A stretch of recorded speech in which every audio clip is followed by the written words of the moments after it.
Whoever's discrediting a nigga credibility, you better be credible. He was the chef who fed hip-hop some of its most iconic stories. But behind the classics, Raekwon carried grudges, 6 names he admitted he couldn't stand. Some were outsiders who crossed the Wu code, others were brothers who broke his trust. And one of them? The entire Wu-Tang Clan itself. Like, yo, I ain't even Wu no more. I'm just a Shaolin nigga right now. These weren't small arguments. These were wars over loyalty, respect, and survival in an industry where one wrong word could change everything. Let's break down the 6 artists Raekwon hated the most. Starting with number 1, Joe Budden. It all started in 2009, when Joe Budden, just beginning to reinvent himself after his mainstream Pump It Up era, and riding the underground buzz of Slaughterhouse, decided to do what he did best, talk recklessly. On his now famous live streams and blogs, Budden called out Method Man's placement on Vibe's Best Rappers of All Time list. To him, it was a harmless opinion. But in hip-hop, words aren't harmless, they're weapons. And when those words questioned the credibility of a Wu-Tang legend, they landed like bullets. For Wu-Tang, this wasn't just about rap lists. Method Man was family. In Staten Island, disrespecting one brother meant disrespecting the whole clan. Inspector Deck even jumped into the fire. You know what I mean? How you gonna be around niggas that's talking about other niggas and then you in the mix and you Releasing a diss track called House Nigga aimed at Budden. Meth himself admitted years later that he was close to physically confronting Budden before Ray's crew ever did. He recalled warning him man to man, "You a talented dude, but if any more disrespect comes out of your mouth, my hands are tied." But Budden didn't back down. He kept talking, insisting that his critiques were just honesty. That stubbornness set the stage for one of the wildest confrontations hip-hop fans had seen in years. Fast forward to Rock the Bells Los Angeles, summer of 2009. The festival was stacked Nas, Damian Marley, Ice Cube, and of course, Wu-Tang Clan. Backstage, in a dressing room buzzing with energy, Ray and his crew walked in. The tension was thick. Words were exchanged. And then, without warning, Budden caught a punch to the eye from someone in Ray's camp. From y'all niggas, but y'all got the talk to do, you know what I mean? Cause you know, whatever he's going through, he don't know that we them niggas that. The fallout was instant. Within hours, Budden was online, broadcasting live with a swollen eye, pressing a paper towel full of ice against his face. He looked straight into the camera and asked his fans, "Do you guys think this was a tough guy move?" The clip went viral before viral was even the norm, spreading across hip-hop forums and early YouTube like wildfire. Fans debated whether Budden was the victim or whether he'd asked for it by poking the Woo Bear. Rumors started circulating about a secret video of the fight, whispered about in chat rooms and blogs, but no footage ever surfaced, leaving fans with only Budden's black eye and Ray's unapologetic words as evidence. Ray later brushed it off with brutal honesty. "That wasn't nothing. That was bird shit. I wasn't looking for dude like he stole something." To him, it wasn't about violence. It was about respect. And respect in hip-hop is non-negotiable. The irony is that Budden eventually did apologize. Backstage in another video, he admitted that he was truly sorry for the initial comments about Method Man. "I really am sorry for the Method Man initial." But even in that moment of humility, he couldn't resist slipping in a warning, saying that if anyone mentioned his name in a negative way again, the peace treaty would be over. "The peace treaty has been over, and the no-comment movement is over." It summed him up perfectly, half apology, half provocation. And that's what made this beef so memorable. It didn't end with hugs or with a full-blown war. It ended in a stalemate, 2 men who knew they'd crossed a line, but were wise enough not to push it further. As Ray put it was spilled milk. Wipe it up, move on. But if Joe Budden's drama was just spilled milk, what came next was Raekwon accusing his own family of serving him spoiled food. Which is number 2, RZA.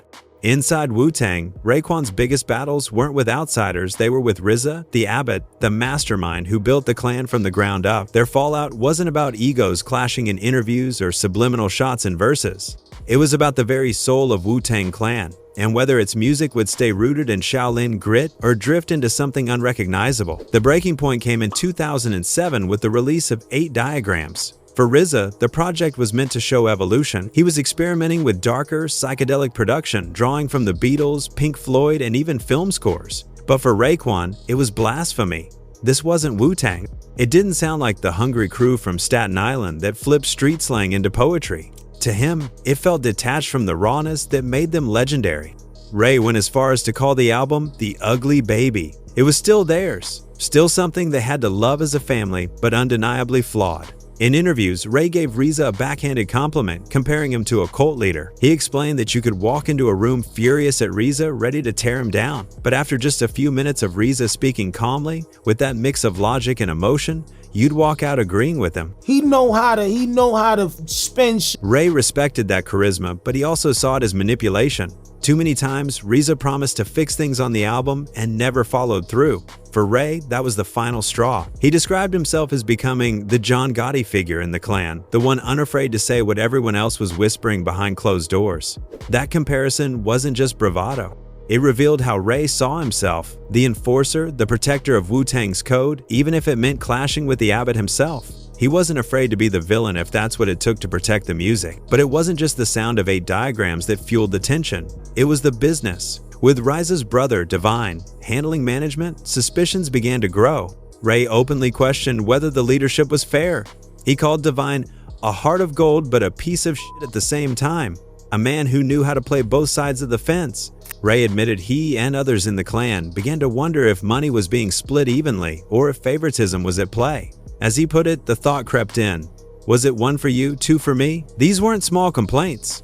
They struck at the very foundation of Wu-Tang's brotherhood. When loyalty and transparency start to fade, the trust that kept 9 voices moving as one begins to fracture, Ray finally decided he couldn't just sit back and wait for things to change. In 2011, he dropped Shaolin vs. Wu-Tang. On the surface, it was a solo album, but in reality, it was a declaration. The title itself was a statement of war. Shaolin, the pure essence of Wu's original sound, versus Wu-Tang, the group Ray believed had strayed too far. For him, it was about reclaiming the identity of the clan, reminding fans and his brothers that Wu-Tang wasn't meant to be experimental art rock. It was supposed to be raw, gritty street poetry. And yet, for all the turbulence, Ray never stopped respecting Riza. Their relationship was complicated, built on love, trust, disappointment, and confrontation. They were like brothers who couldn't live with or without each other. Ray clashed with Reza because he cared too much about the legacy to stay quiet. But while Ray and Reza's feud was about creative control and brotherhood, his next beef wasn't about family at all. It was about betrayal from someone who once looked up to him. Number 3. Shyheim. To many hip-hop fans in the 90s, Shyheim was seen as Wu-Tang's chosen prodigy. A Staten Island kid barely in his teens, he burst onto the scene with a lyrical hunger that set him apart from other young rappers of the era. At only 13, he was already spitting alongside legends like the Notorious B.I.G. and Big Daddy Kane. That earned him the nickname The Rugged Child, a title that seemed to suggest greatness was only a matter of time. In those early days, Raekwon and the rest of the clan embraced him, treating him like a little brother destined to carry the torch. But as the years passed, something changed. Shyheim began to feel overlooked, like the Wu-Tang machine wasn't doing enough to put him in position. He thought Ray and the rest of the clan should have been giving him more shine, more cosigns, more of the spotlight he believed he deserved. Instead, he watched his other proteges and affiliates rose through the ranks, while his own career struggled to match the early hype. That sense of abandonment slowly hardened into resentment. I felt like you should support me, you should represent me. I'm from Staten Island. Why not push and support me? By 2008, his frustration boiled over in the ugliest way possible.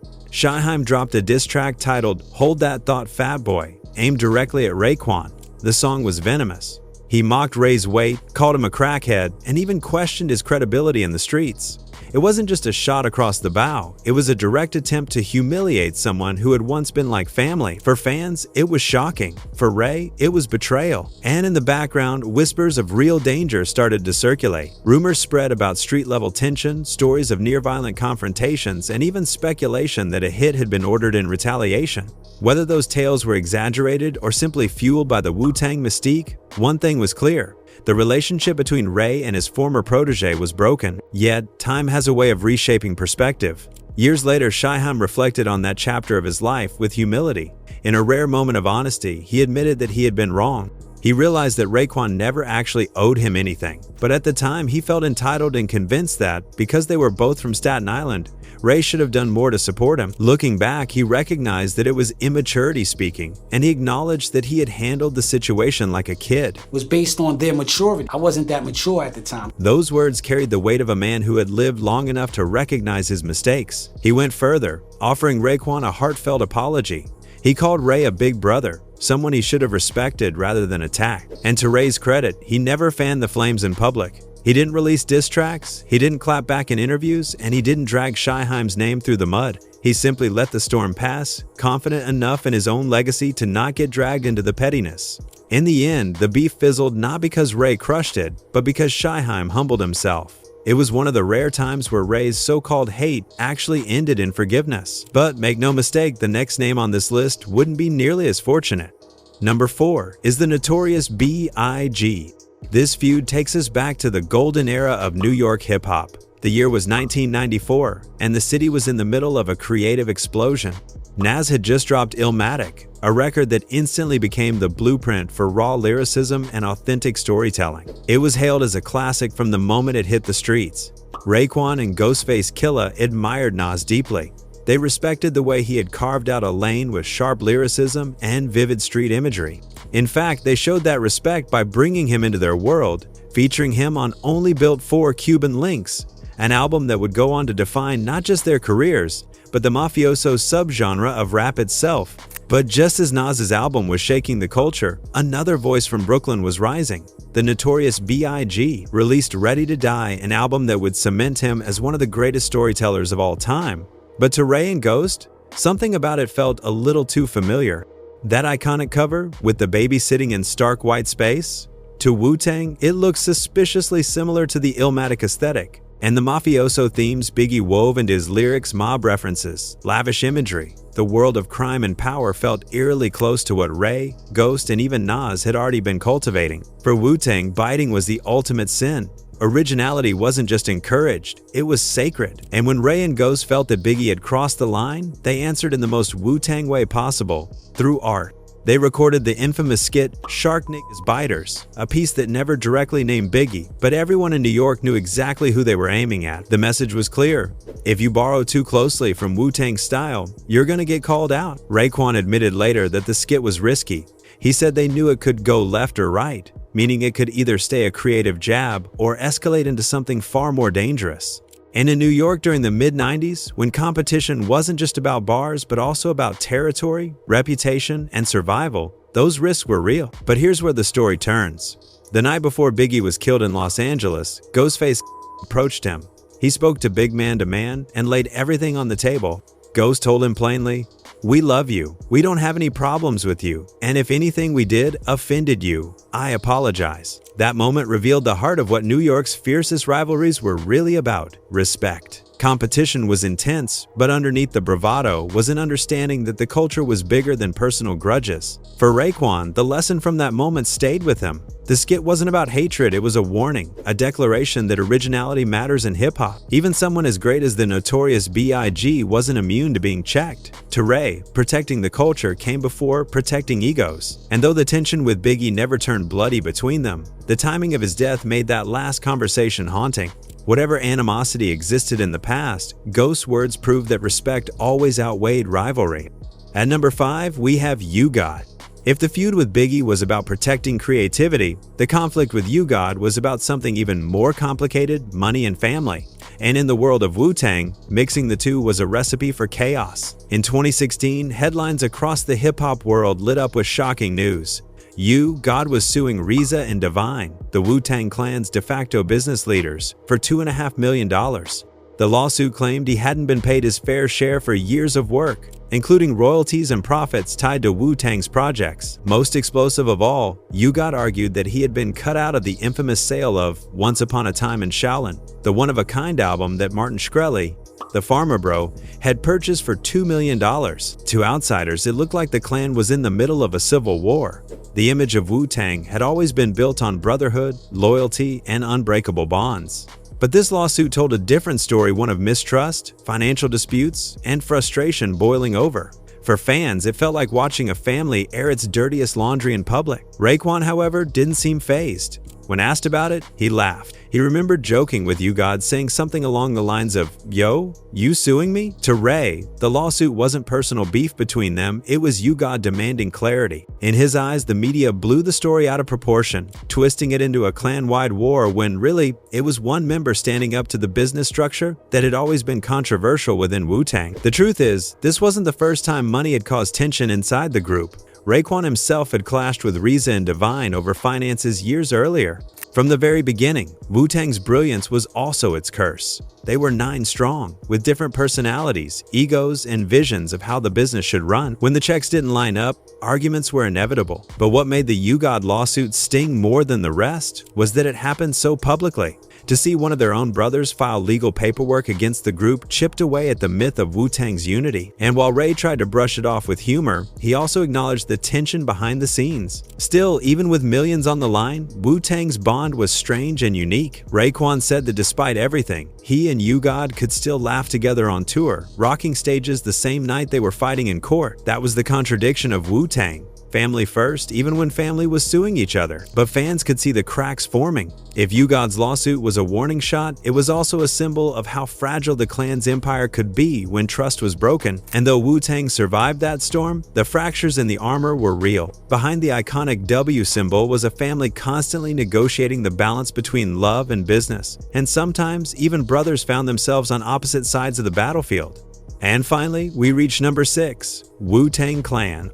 Of all Raekwon's battles, none cut deeper than the one with his own brothers, the Wu-Tang Clan. This wasn't a feud with outsiders, it was family business, and family business always gets messy. The tension had been building for years. Members skipped rehearsals, showed up late to studio sessions, or didn't deliver verses on time. To Raekwon, it felt like the discipline that built Wu-Tang was slipping away. He grew frustrated watching the group that had once moved as a unit start to scatter, and that frustration only intensified when RZA and Divine, as brothers and business partners, began making decisions others didn't fully trust. It felt less like a democracy and more like power resting in just 2 hands. Ray once compared it to dealing with 5 different crime families, so many small disputes piling up until they became impossible to ignore. But the breaking point came in 2007 with the release of 8 Diagrams. RZA steered the album into experimental territory, mixing psychedelic sounds with live instrumentation. For Ray and several others, it was a betrayal of the Wu's gritty Shaolin essence. They didn't just dislike the project, they called it the ugly baby. Ray explained it best. It was their baby, and they loved it because it was Wu-Tang, but it wasn't the child they wanted to raise. Raekwon became the loudest critic. He described himself as John Gotti choking Paul, the one willing to step up and challenge the boss when no one else would. That energy birthed his 2011 album Shaolin vs. Wu-Tang. It wasn't just music, it was a manifesto. Ray was telling the world that if Wu-Tang couldn't defend its sound, he would. It was never about leaving. It was about saving the family, even if saving it meant fighting it. So when Raekwon says these are the 6 artists he hated most, it isn't about random grudges. It's about protecting the code originality, loyalty, respect. Joe Budden disrespected family. RZA pushed the sound too far. Shyheim betrayed him with a diss. Biggie flirted with biting. U-God let money break brotherhood. And Wu-Tang as a whole, they lost their unity until Ray forced the issue. In the end, hate for Raekwon often meant love. Love for his brothers, love for the music, love for the culture. Sometimes protecting something you love requires confrontation. Sometimes you have to be the villain to keep the family strong. And just when you think that's the end, Ray leaves you with a question. If Wu-Tang's internal battles got this bad, what other secrets about hip-hop's most dangerous group are still buried? What do you think? Did Raekwon have a right to call out his own brothers? Was he wrong for labeling Biggie a shark biter? And how different would Wu-Tang's story be if Shaolin versus Wu-Tang had never happened? Drop your thoughts in the comments. I want to hear which of these 6 shocked you the most.